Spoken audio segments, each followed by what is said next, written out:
99.7 KRED. Hey, we need to step the up, man. Aurora, Colorado. Don't that feel good when your crowd behind you? You know what I'm saying? Let's give them something to cheer for now. Hey! Hey! Hey! It's You're now listening to the sounds of Running Wild with Brandon Jackson. Spit shine!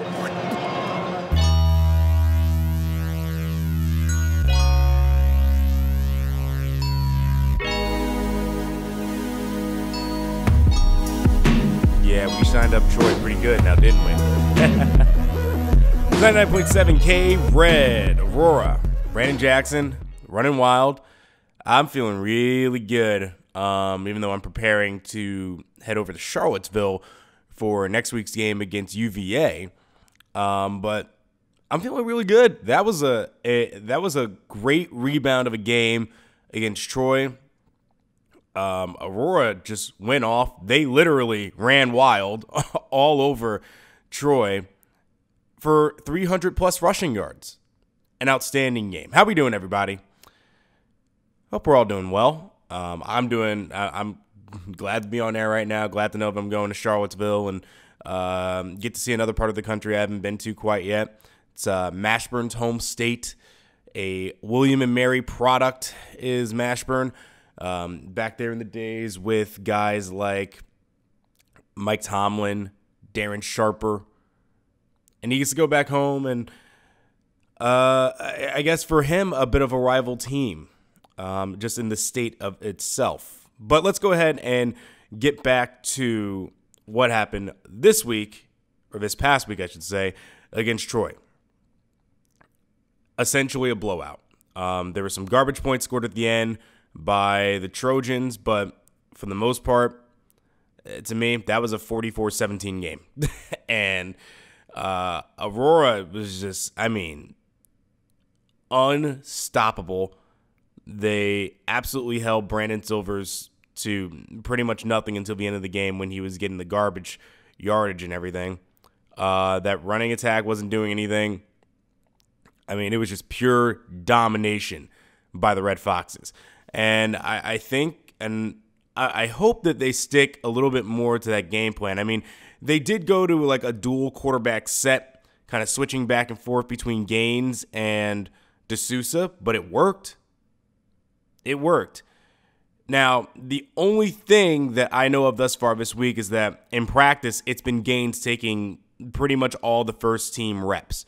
So I don't know if they go back to that formula, or maybe there has been confidence reinstated back into Gaines, and they're going to give Gaines a shot going up against UVA. Now, it's a different opponent going up against UVA. I think Aurora needs to stay on the ground, and because they're averaging over 200 yards rushing, and I think that they need to do that. But that passing attack also has to really show themselves in this game because, UVA can probably stop the run. So we need to make sure that we're able to also attack the air as well. Now, back to the Troy game again. 300 rushing yards. Paul Phillips runs the longest play. Well, not the longest play. The longest play from scrimmage in Aurora Red Fox's history. The 93-yard touchdown. That was incredible. There was a huge hole, and he hit that hole fast and was just speeding down the sideline. No one laid a finger on him. That kid's special, and he's getting some reps this week too with the first team offense. Mashburn wants to try to get him in some plays to kind of figure out, okay, we have this great speed back, even though there are some worries about if he can carry the football a lot and, if he can actually run through the tackles or run through the tackle and the guard and just kind of run straight up the hole. But if you can get him to the perimeter and you have a big play opportunity and he's the guy that's open and he's the guy that's not accounted for, that's major yardage. So they're going to try to find ways to make that work. But yeah, overall, really, really proud of what the Red Foxes did this past week. And hopefully this is momentum going out to Charlottesville. And then taking on UVA, who's currently 1-4. They've played some tough opponents. They've had a lot of nice, tight games, but they are 1-4. Even though they are an ACC opponent, they are 1-4. So they're vulnerable. And I think that we could have a shot, even though it seems like, for the most part, from what we've seen from just any expert picking, Kirk Herbstreit is just going with UVA. I think that we can pull this one out. They have an interesting offense there with Darren Levine in at quarterback. They've got two really good wide receivers in DeAndre Britton and Andre Levrone. And then you've also got the corner you got to watch out there. And this is where that passing attack, I think one of the things that they need to do is get Chuck Oferije back involved again and having him touch the ball at least 6-7 times a game. Because on the outside today, they're going to be going up against Julian Roussel, who is one of the top corners in college football. So that's the task that's up in front of the Red Foxes this week. But I do expect them to come home with a W, and I think it'll be kind of close. I don't think it'll be a shootout.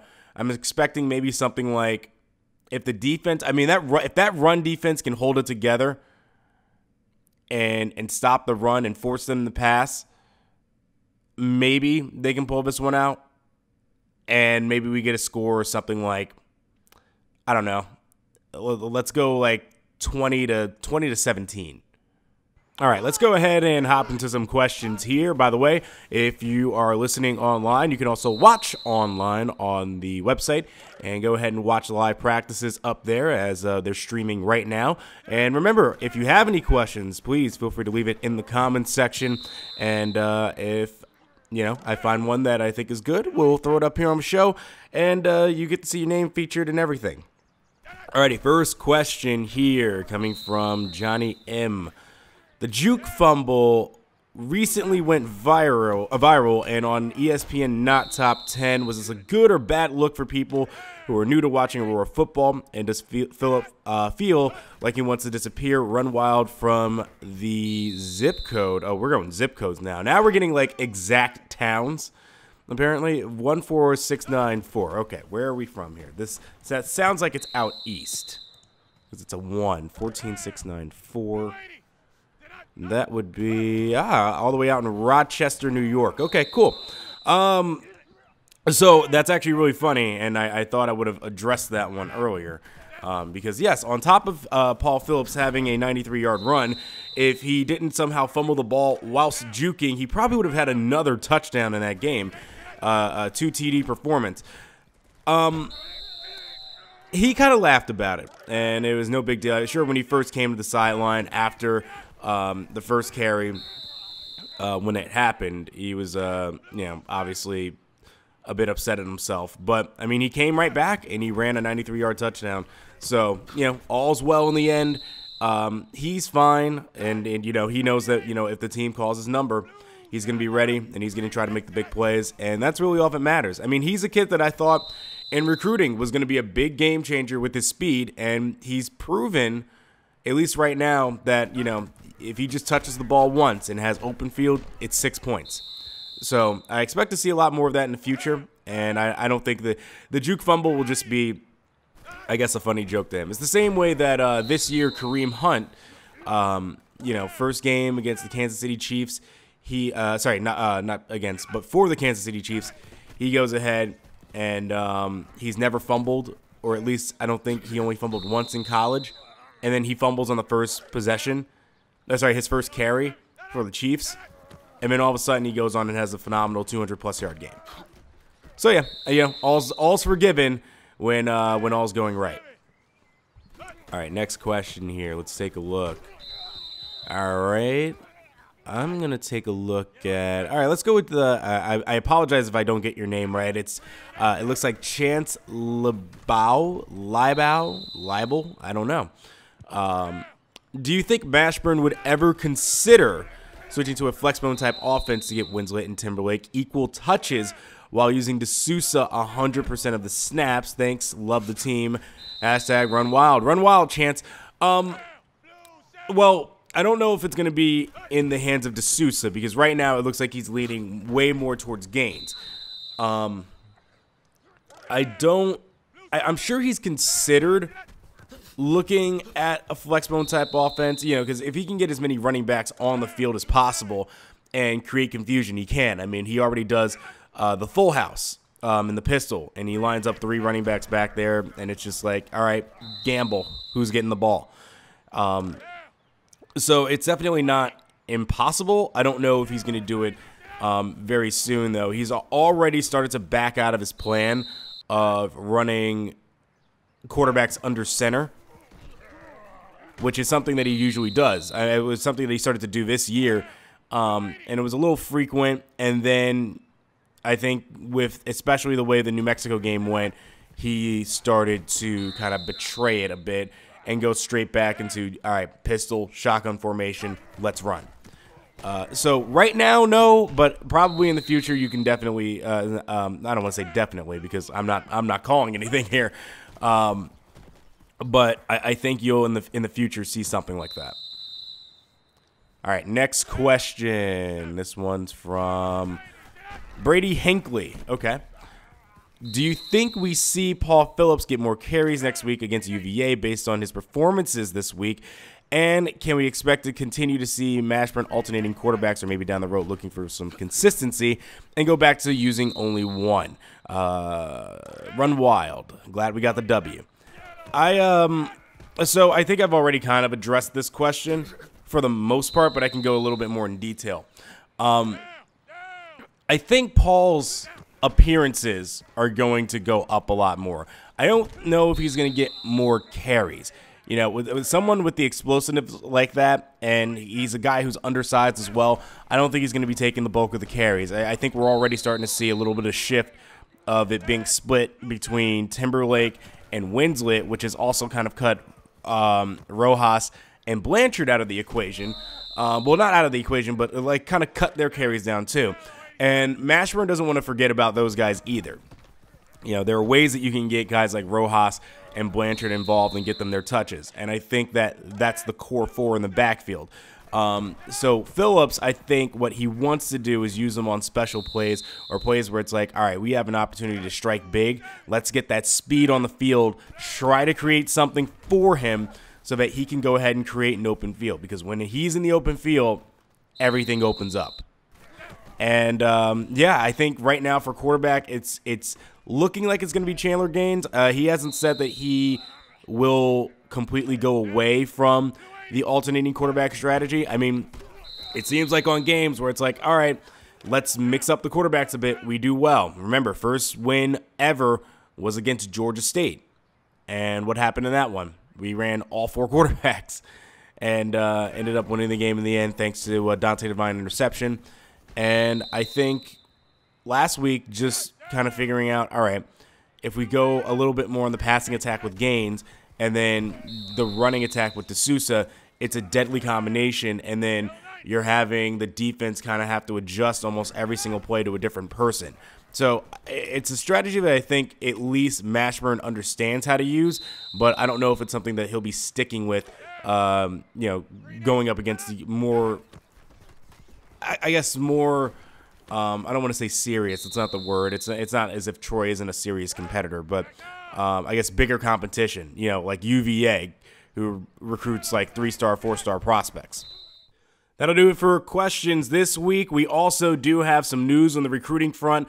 I will be updating next week on what's going on with high school football as, again, I have to prepare to go to Charlottesville. I had no shot to really kind of gather up my information today for the high school teams and what's going on. But I do have some information on what's at least going on in the recruiting battles. First, Tyrone Bain Robinson. It's still neck and neck. Aurora and Colorado, as Aurora is right behind in second place. Johan Mondrasso, kind of the same story. Hakeem Payton might be out of reach. Jordan Jones-Carter is a big one. But Cam Frazier we're in the lead for. James Davis still in the lead. We jumped in front for DeAndre Davis. Roe Jones-Carter, it seems like we have. Karuga Konyange, it seems like we have. Courtney Davis, seems like we got it. We got locked out of the battle with Cooper Wayne as he narrowed it down to Air Force and Wyoming. We're lacking on Lachlan. Nate Anthony still seems possible. Aiden Aldridge still seems possible. Chad Morris, the middle linebacker, still seems very possible. We need to start getting a lot heavier in those recruiting battles, especially with Landon Anazero as well at strong safety. Monticello Jefferson, an interesting one, the punter. We're starting to get back in that race. Vinny Whittle is another one that we may seem to have lost out on. Same with Ethan Niradell. And there are some other prospects that Mashburn is looking at, like cornerback Vince Moore, outside linebacker Vincent Meeks, and kicker Ed Garcia, who is scheduled to come out very soon and come see University. And we do have a few commits this week as well. Off our board now, Zion Meadows. He is officially a Colorado State Ram.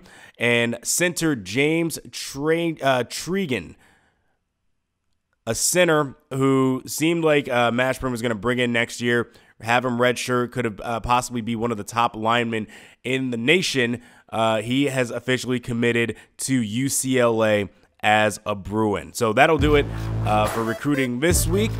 And I guess we'll talk a little bit more about the UVA game when we come back. This is 99.7 KRED Aurora. Brandon Jackson. Be right back.